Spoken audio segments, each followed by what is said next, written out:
প্রবল ঘূর্ণিঝড় মন্থা দুর্বল হয়ে গেলেও এর প্রভাব এখনও কমছে না।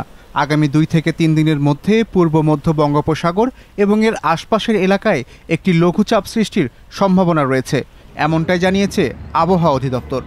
এর ফলে আগামী কয়েকদিন দেশের বিভিন্ন বিভাগে বৃষ্টির সম্ভাবনা রয়েছে।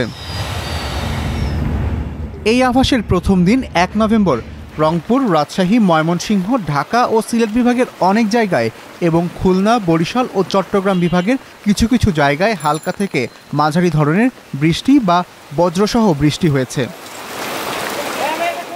2 নভেম্বর চট্টগ্রাম ও সিলেট বিভাগের কিছু জায়গায় এবং রংপুর, রাজশাহী, ময়মনসিংহ, ঢাকা, খুলনা ও বরিশাল বিভাগের 2-1 জায়গায় হালকা থেকে মাঝারি ধরনের বৃষ্টির আভাস দেওয়া হয়েছে।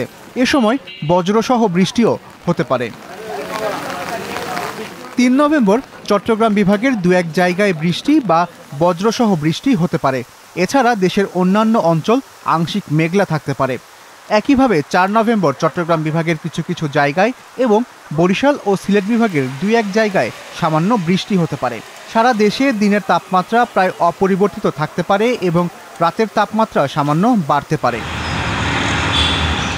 এ আভাসের শেষ দিন খুলনা, বরিশাল, ঢাকা, চট্টগ্রাম ও সিলেট বিভাগের কিছু কিছু জায়গায় এবং রংপুর, রাজশাহী ও ময়মনসিংহ বিভাগের 2-1 জায়গায় বৃষ্টি বা বজ্রসহ বৃষ্টি হতে পারে। সেই সঙ্গে সারা দেশে বৃষ্টির প্রবণতা কমতে পারে।